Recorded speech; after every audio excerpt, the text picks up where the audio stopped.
Hey, what's up, YouTubers? It's me again, Brian, aka Gamer55551, and I am back with a My 2 cents Switch/gaming video for this week, where I take a look at some of the stories that interest me, though, and give you my thoughts and opinions. So, why don't we get started with the first story? And the first one has to do with a listing on Gamestop.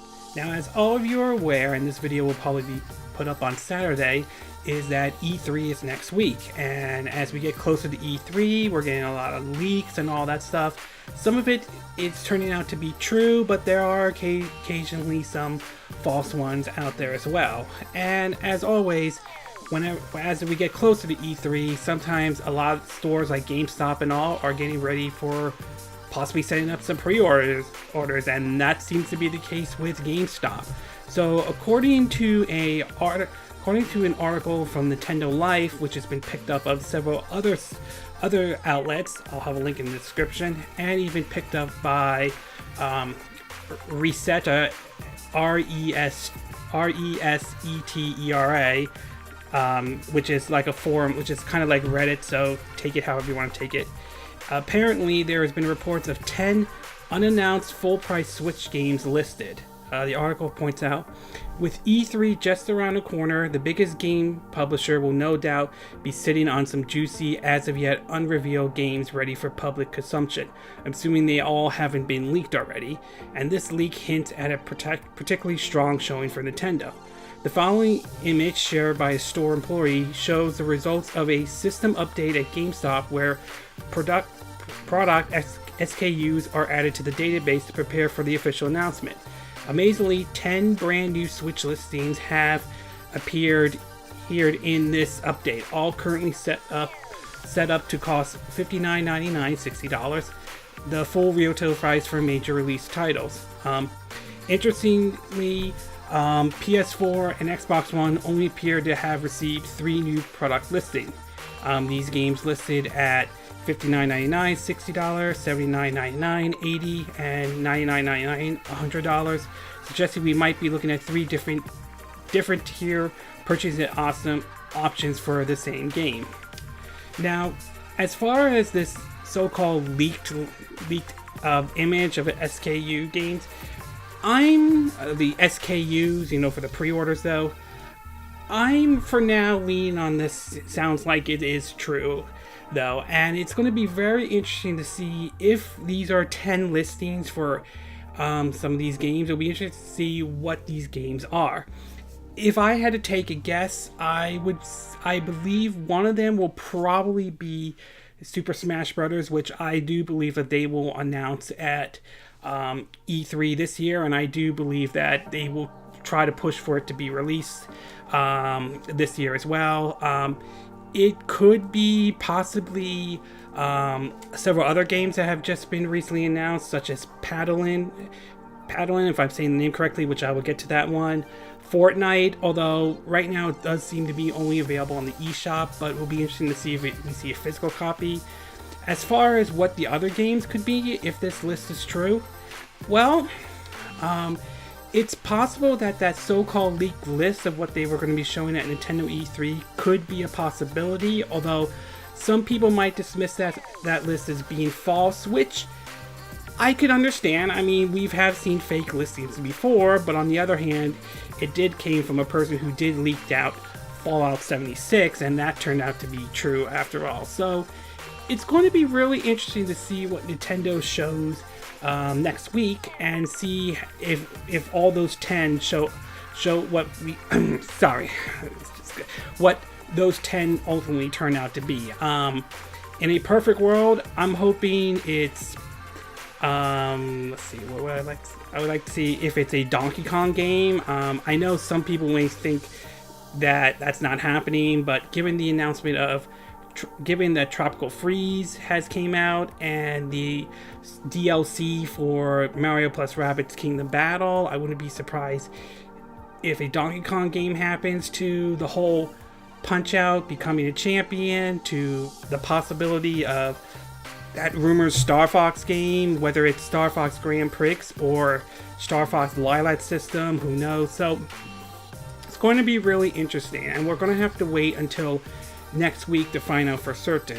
And just for clarification, I think I said this earlier, though, it seems as though the PS4 and Xbox One only appear to have 3 new product listing. My guess for the PS4 is probably the 4 games that they're going to show at their E3 presentation, which I believe is possibly Spider-Man. It could be the new game from... It could also be the new game from Sucker Punch. I think Ghost of Tsushima, if I'm saying the name correctly. Possibly The Last of Us 2. So maybe another one. Who knows? As for Xbox, though, I'm guessing if the rumors of the list of what they might be showing at E3 are true, possibly the Gears of War, another Halo, Forza, though, but we'll have to wait and see on that one. But overall, very interesting to see these 10 SKUs, if this leak is accurate, though, and it will be very interesting to see what Nintendo shows at E3 next week. So I'm very interested to see what they're showing, but I'm also setting my expectations to sort of mild at this time.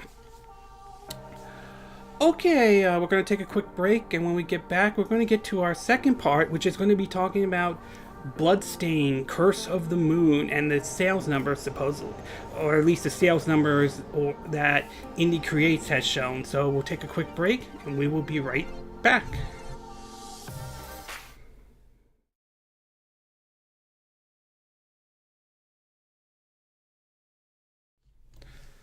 Okay, and we are back with part 2 of our video, and for this one we're going to be talking about Bloodstained Curse of the Moon. And as some of you are probably aware about that game, it came out sometime late in May, which with a bit of a surprise announcement when we learned that the game was being developed by Indie Creates, which was working on Ritual of the Nights, but were pulled away from that project though, and then it was announced that they were working on this one. And I have played a bit of the game though, and I haven't done a review on that one yet, but I will be getting to that soon. But apparently it appears as though the game has become a success, at least according to what Indie Creates is saying. According to Indie Creates though, according to several articles though, and again links will be in the description, it says, quote, "Most people probably know the story of Bloodstained Ritual of the Night, Inception. Years after Konami lost Symphony of the Night director Koji Inagata, if I'm saying the name correctly, apologize for saying his name incorrectly, the man took to Kickstarter to seek funding for a spiritual successor to the series. The game smashed Kickstarter's records and was quickly funded with immediate hype. While the title has yet to be finished, Indie Creates was tasked with cooking up a prequel title to hold fans over for the main course, which was one of the main stretch goals from the original campaign. The prequel released to some great critical reception, but what about sales success? According to developers Indie Create, Curse of the Moon is a hit. The developers took to Twitter to reveal that the NES throwback is currently sitting at #1 on the Nintendo eShop bestsellers list. This article, it was worth pointing out, this article was posted on the 5th. They also threw in that the game has been one of the most successful releases for the company, further proving that Konami was insane to give up Castlevania though.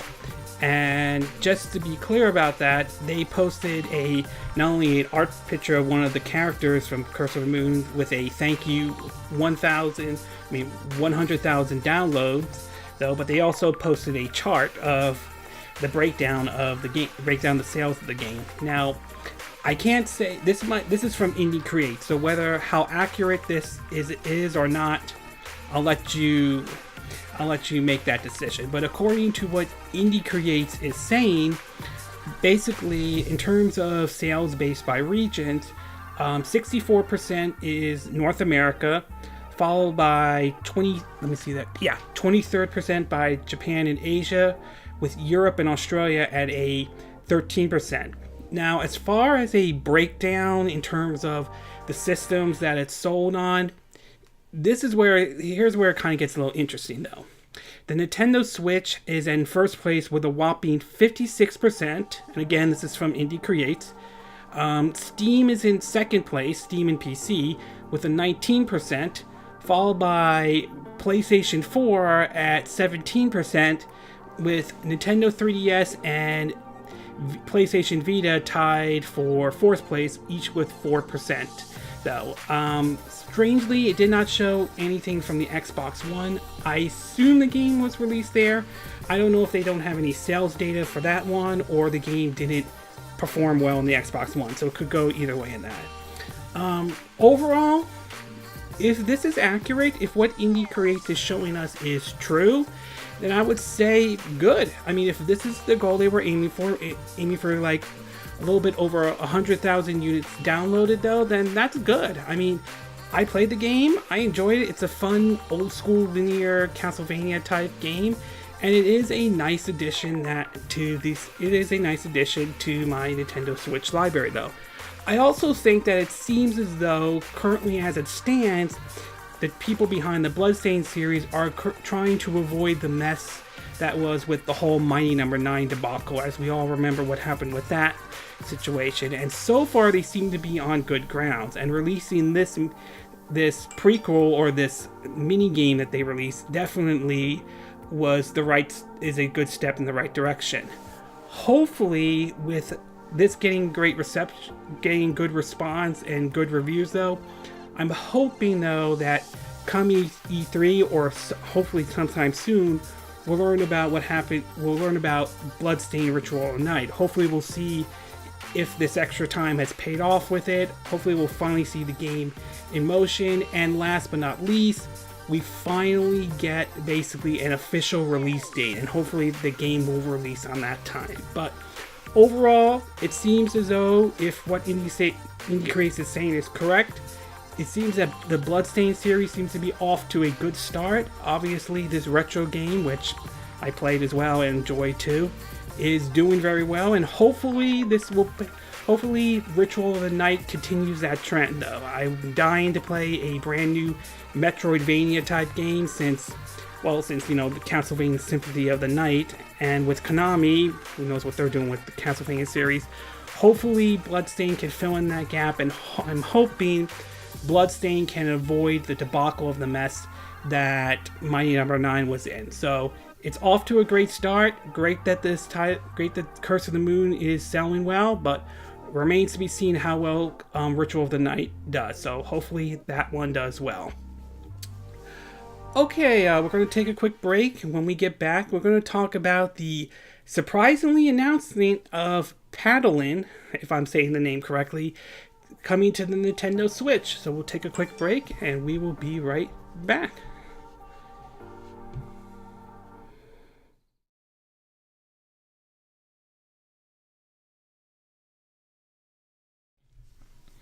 Okay, and we are back with part 3 of our video, and for this one we're going to be taking a look at an announcement that was made that I kind of thought they would save this for E3, but obviously with all the leaks and all that stuff coming out, they are apparently announcing it for today, or this week though, and that was the announcement of Paladins, if I'm saying the name correctly though, for the Nintendo Switch. Now, I'm going to be honest with you though, I'm not really a big multiplayer only or battle royale fan or anything like that. It's not to say I'm against the series or I'm against any of those games coming to the Nintendo Switch. I welcome them, and if there is an audience for that, for the Nintendo Switch, then yeah, bring it over. I'm sure there will be a lot of people that will enjoy it though. So it is kind of a surprise to hear that this game was coming to the Nintendo Switch, and in a recent article with I believe it was VentureBeat, which again I'll have a link in the description, it points out that Aulx Studio announced today that its team-based shooter Paladins, I apologize if I'm saying the name incorrectly though, is coming to the Nintendo Switch on June 12th via the $30 Founders Pack. A free-to-play version will be available later in the summer. The Switch version of the game will have cross-play support with the Xbox One, but not with the PS4, as usual for these games because of Sony's policy on cross-play, which As a side note though, as much as I like my PS4 and all that stuff, I do think their policy is kind of stupid with the whole they don't allow crossplay or anything like that. I just think it's a dumb policy, but again, that's my opinion on that one though. It also states that although the Switch hardware is not as powerful as its competitors, which is kind of true, but we saw with a game like Doom that was released on the Nintendo Switch, and that shows that the system is capable, even if it's not on the same level as, say, the PS4 or Xbox One or PC. Keep in mind, Doom on the Nintendo Switch does run at 720p at 30 frames per second, where the PS4, Xbox One, and PC version can run at 1080p 60 frames per second. So the system's capable though, depending on how well you optimize the game and so forth. But anyway, on subject though, although the Switch is not as powerful as its competitors, Aulx Studios is promising that Paladins will run at 60 frames per second in both dock and handheld mode, which, if true, is nice though. This is thanks to the studio's custom in-house port of Unreal Engine 3. The Founders Pack gives players all access to Paladin's current 36 champions. You'll also have access to all future characters though. So apparently it's kind of interesting that they are bringing this game over, but there is one element that kind of does bother me just a little bit though, okay?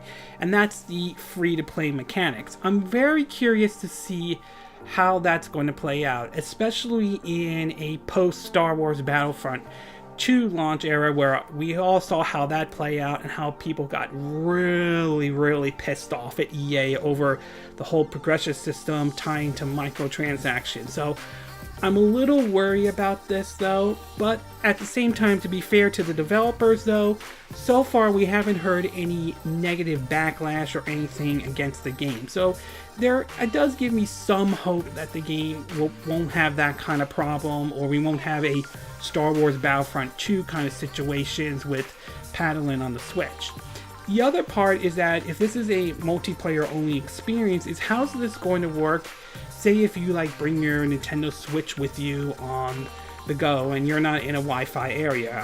So you're not going to be able to play the game. And this is one of my issues I have with multiplayer only games though, is that without a single player component though, you're not going to be able to play the entire game. Look at say the original Titanfall released on the Xbox on the Xbox One though. Yes, for a multiplayer game, if you like that game, that's great, but once you take the internet out of it, you're stuck with a $60 frisbee though. Same thing with Splatoon 2. Although to be fair, Splatoon 2 does have a single player mode, especially with that upcoming Octo expansion, but if you're playing it offline, you're not going to be able to do all the other stuff. It's just the single player part, where compared to say the Mario Kart 8 Deluxe, where regardless of which mode you're playing, you could pretty much play it offline if you want to, or even as a single player game though. So I'm a little bit concerned about that part and the free to play, but hopefully we'll find out more information. And with this being confirmed, it does give the impression, although we'll have to wait and officially see, that Fortnite is probably going to be coming to the Nintendo Switch, along with Dragon Ball Z Fighter as well, and that so-called Killer Queen Bee. I have no idea, know much about that one, so it'll be interesting to see what that one's going to be all about. And I will say that should Paladin and Fortnite do well on the Switch, if they do well, it's going to be really interesting to see what Activision and Blizzard did. Right now they're not bringing Overwatch to the Switch, but if these two games do well, it will be really interesting to see if they decide to change their mind, decide, oh, we're going to bring Overwatch over to the Nintendo Switch. But we'll have to wait and see. Either way, it looks like those who are looking for a multiplayer only kind of experience for the Nintendo Switch are going to be looking forward to Paladins and maybe Fortnite.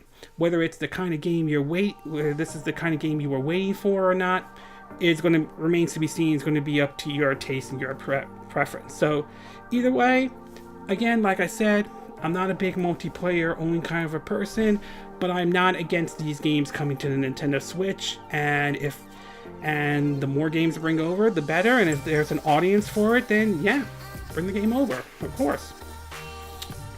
Okay, we're going to take a quick break, and when we get back, we're going to get to our fourth and final part of our My 2 Cent video, and this has to do with some controversy regarding Red Dead Redemption 2. So we'll take a quick break, and we will be right back.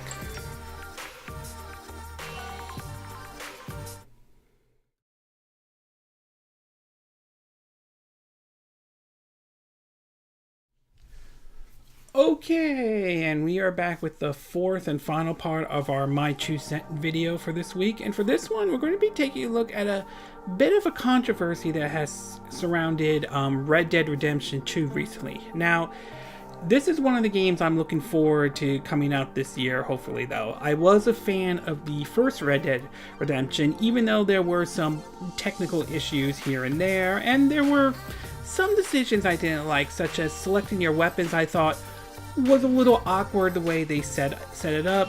Two, I wasn't really a big... the story wasn't terrible or awful. It had a spaghetti western feel to it, obviously. It's just I wasn't really a big fan of it having to take place in the year 1910 or anything like that. So, but in either way, the game was fun and enjoyable. And Red Dead Redemption 2 is another title I'm looking forward to picking up on the PS4. That said, there has been some controversies, and this all has to surround with the whole thing with the pre-orders, though. While the issue with the microtransaction is somewhat of a concern, though it seems to be only applying to the multiplayer part, and we'll have to wait and see how that plays out. Of course, like I said, we saw the whole situation with microtransaction with Star Wars Battlefront 2. We all know how that played out as well. The pre-order bonuses are certainly the area that does have some concern and have some people upset.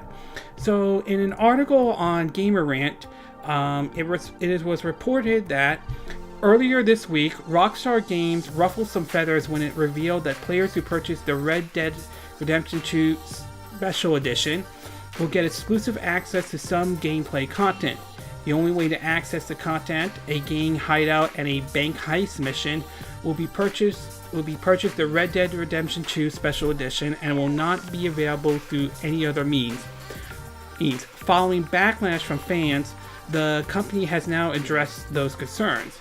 In Rockstar Games' own announcement post, the company lists that the game hideout and the bank heist mission under exclusive content for story mode led to some confusion among fans.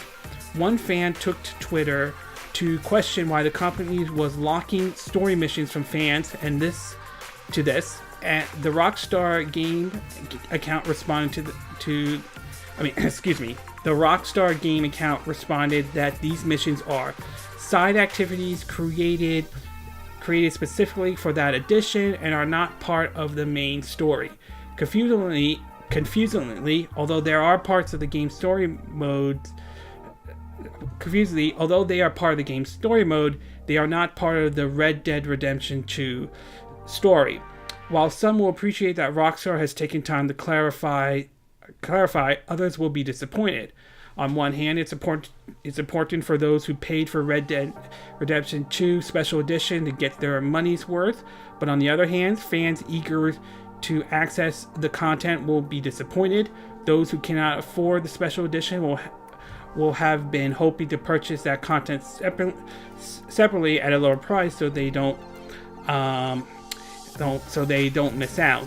Additionally, some fans are concerned that this is the first step in Rockstar's plan to nickel and dime players. Players who had previously expressed their worries about the game's multiplayer mode, with some fearing that that Red Dead Redemption 2 multiplayer will be full of aggressive microtransactions that aim to squeeze money out of them. As the game comes in the wake of other games that have featured what has been perceived as exploitive business models, it's understandable why some are concerned that Red Dead Redemption 2 will be more of the same. It's also understandable why some are looking at the special edition exclusive contents with additions skeptical, though. Not to mention the fact that they are also releasing a collector's edition with a bunch of goodies, such as a double-sized puzzle, 12 cigarette cards, collectible card coin, 6-shooter banana playing card, metal tilting box with lock and key, pin set, Wheeler Ranson and CO catalog, and a treasure map but no game for about, I think it's about like $100 and so forth though. As far as their response to this though, I'm very mixed on this though. On one hand, I'm very happy that Rockstar did take the time to respond to this, and I am happy that it doesn't seem to interfere with the main storyline. That said, however, I do agree with some people who do have concerns about this. It may not impact the story, at least according to what this is saying, at least according to what Rockstar is saying though, but still, it does give the impression that this is gated out content as well, and the fact that you're not going to be able to purchase this, like you only could get this through the special edition, has upset some people though. Do I think it's going to impact the game overall?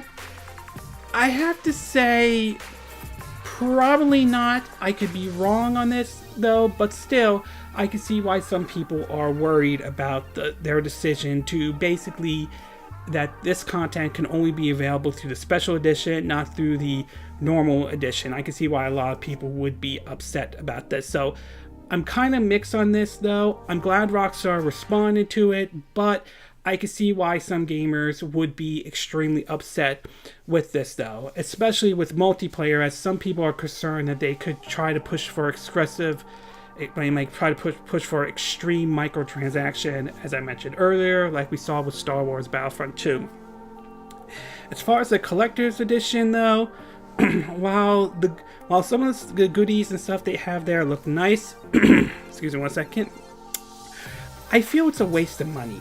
I mean, okay, that's all nice and all, but you're not getting the game. It's like you're spending $100. It gives the impression that you're spending $100 for junk. That's pretty much what it is. So to me, it doesn't seem like many reason to buy this collector's edition when I'll just better just buy. Oh, I thought I hit some. I thought just better just getting the game instead of just buying this. To me, I feel the $100 for the collector's box, in my opinion, looks like a waste of money though. As far as with the whole gating out missions and side missions and all that stuff, I can see why a lot of people are upset with it, and I don't blame them though. Whether this in the end impacts the sales of the game overall or not remains to be seen. Although I will say I'm leaning towards it probably won't. I could be wrong, and it could, but I'm not leaning towards that. Maybe we'll hear more about what's going on at E3 next week, but right now, overall, I will say I'm mixed on this. I'm glad Rockstar responds, but I understand why gamers are pretty pissed off about this, though. So I don't blame them for being very much upset about this at all. Okay, this concludes this My 2 Cent video for this week. And again, these are my opinion. What are yours?